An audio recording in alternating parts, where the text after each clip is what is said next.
Of course, we should always be ready to repel any aggression, any attack on Russia. Regardless of the situation our partners' nations are in, they should always realize that they would be better off not messing with us, talking about a possible military conflict. But thankfully, I don't think anybody seriously considers the possibility of starting a military conflict with Russia. I would like to remind you that Russia is one of the biggest nuclear powers. These are not just words, this is real, and we actually strengthen our nuclear forces.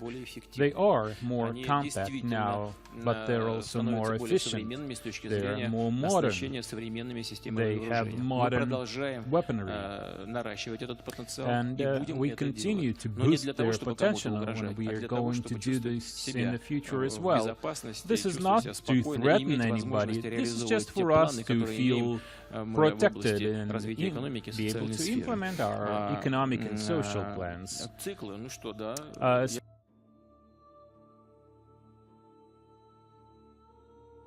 The Russian Navy says there's nothing unusual for its submarines to patrol international waters, including those off the U.S. coast. It follows a New York Times report that 2 Russian subs were spotted just 200 miles off the American coast. The Pentagon is reportedly concerned it could point to more assertive Russian tactics. U.S. analysts say not since the Cold War have Russian submarines approached so close to America's coast. But officials in Moscow insist they have never stopped patrolling international waters. Our Navy should not be idling its time away. And it's not only about fighting piracy or other international campaigns. So it's a normal process, and those who make statements are pretty well aware of that. We could also say a lot about their Navy and where it goes.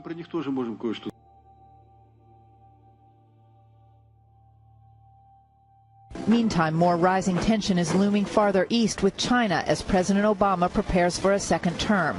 A new report suggests China is just 2 years away from deploying nuclear ballistic missiles on its submarines, missiles with a 4,600-mile range. China recently unveiled a second sophisticated stealth fighter jet that industry experts say may have been developed with stolen U.S. technology. The Chinese J-31 stealth fighter has an air intake and wing dimension that is suspiciously similar to the American F-35 and a silhouette similar to Lockheed Martin's F-22 Raptor.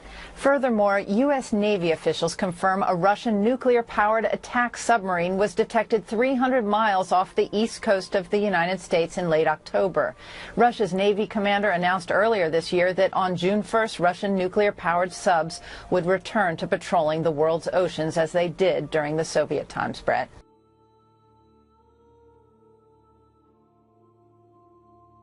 Begin in China. We got a glimpse of the country's fleet of nuclear submarines for the first time. These submarines have participated in multiple training and drills simulating actual combat. Using domestically designed techniques, the fleet has also set numerous Chinese records. Chinese television and newspapers bragged this week that the Chinese PLA has awesome power to strike American cities with nuclear missiles launched by Chinese submarines. Military videos and photographs have appeared on TV news programs and in newspapers this week in China, touting the communist nation's growing military might and a future war with the United States. The images have appeared on China Central TV, the People's Daily newspaper, the PLA Daily, the China Youth Daily, and the Global Times. The Global Times published a lengthy article titled, "China, for the first time, possesses effective underwater nuclear deterrence against the United States." The article includes 30 photographs and graphics showing the damage that Seattle, Washington, and Los Angeles, California would suffer after being hit by Chinese nuclear warheads launched by stealth submarines. The article boasted that the West Coast radiation would be carried by the wind to Chicago. The Chinese news report said the PLA missiles will not target the U.S. Midwest, but strike the densely populated West Coast. In addition to Seattle and Los Angeles, the Chinese news media said San Francisco and San Diego will be targeted for destruction, killing or injuring up to 12 million Americans. The Chinese newspaper said that Chinese ICBMs launched over the North Pole will easily obliterate New England and much of the East Coast, including Annapolis, Maryland, home of the U.S. Naval Academy, Baltimore, Maryland, home of the NSA, Philadelphia, New York City, Boston, Portland, Maine, and Norfolk, Virginia, the biggest naval port in America. An estimated 34,000 Japanese troops, naval destroyers, and fighter jets are scheduled to take part in a large-scale military exercise scheduled to end on November 18. Ramon, I'm hoping you have some answers for us. What are you hearing on your end? Well, Dina, as you can see here, the sun is starting to set here in Los Angeles. And it was about this time yesterday that a lot of people saw what they think looked like a missile being launched just off the coast of Los Angeles here. The problem is that the United States government, the military, says they don't know what it is. A lot of people are not buying that information. Now, most of us have seen the video by now of this huge condensation trail going after what looks like a missile or some sort of rocket. Now, we've talked to a lot of military experts who have weighed in on this. Some of them say that it could have been a missile that was fired off accidentally by the U.S. military. Some say that it was just some sort of fighter jet, and the trail that it left behind made it look like a missile. However, the fact that the U.S. government has been hush on this, saying they don't know what it is, has raised a lot of suspicions about what this truly is. Now, we've talked to military experts from around the world, including in Russia, who have weighed in on what they think might have happened. All experts, I think, agree that it's a launch of some kind of ballistic missile and probably underwater. And I think that it's a great embarrassment for the American military. It shows that with all the billions spent on the national defense, the United States basically is vulnerable to this kind of unwarranted attacks.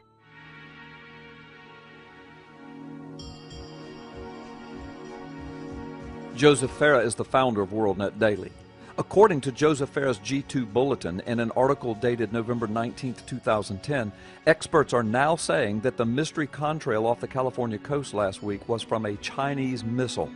And of all things, that the muted response thus far was a decision made by the president himself. And that U.S. Navy anti-submarine warfare sensors apparently failed again. And on top of this, experts are speculating that the Pentagon is working with the media to orchestrate a cover-up of the entire affair. Farah's report says this, that the U.S. Defense Department and North American Aerospace Defense Command have speculated publicly that the unidentified contrail of a projectile simply came from a jet airplane and posed no security threat to the United States. But, Farah reports, several experts are now raising provocative and disturbing questions about the government's official response. Two governmental military experts with extensive experience working with missiles and computer security systems have examined the television video and conclude that the mysterious contrail originating some 30 miles off the coast near Los Angeles did not come from a jet airliner, but rather, they say, the exhaust and the billowing plume emanated from a single-source nozzle of a missile, probably made in China. They further suggest the missile was fired from a submerged Chinese nuclear submarine off America's coast, and point out that the timing of the alleged Chinese missile shot coincided with an increasing confrontation between the U.S. and China and was likely meant to send a message to Washington.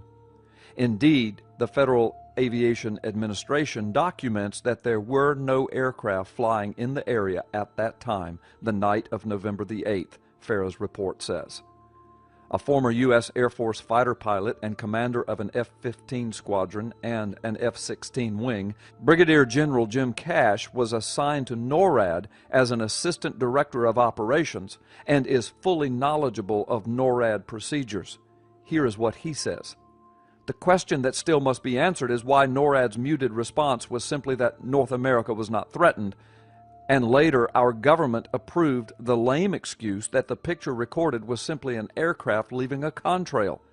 He went on to say, there is absolutely no doubt that what was captured on video off the coast of California was a missile launch, was clearly observed by NORAD, assessed by a 4-star general in minutes, and passed to the President immediately. Cash continued with this ominous warning.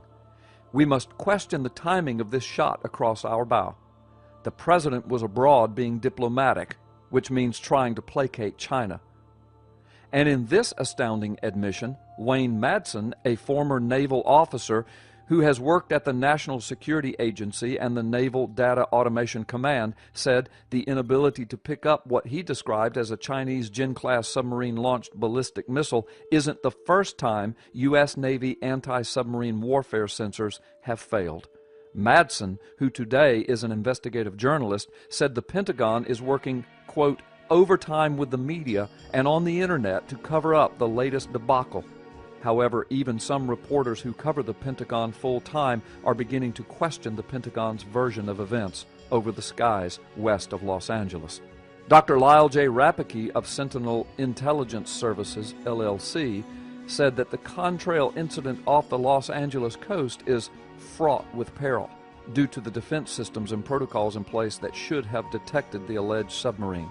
Dr. Rapicki said, the decision to officially announce that North America was not threatened and all the excitement was due to an aircraft leaving a contrail is a decision that reaches beyond the 4-star general level and goes directly to a decision made by the Commander-in-Chief.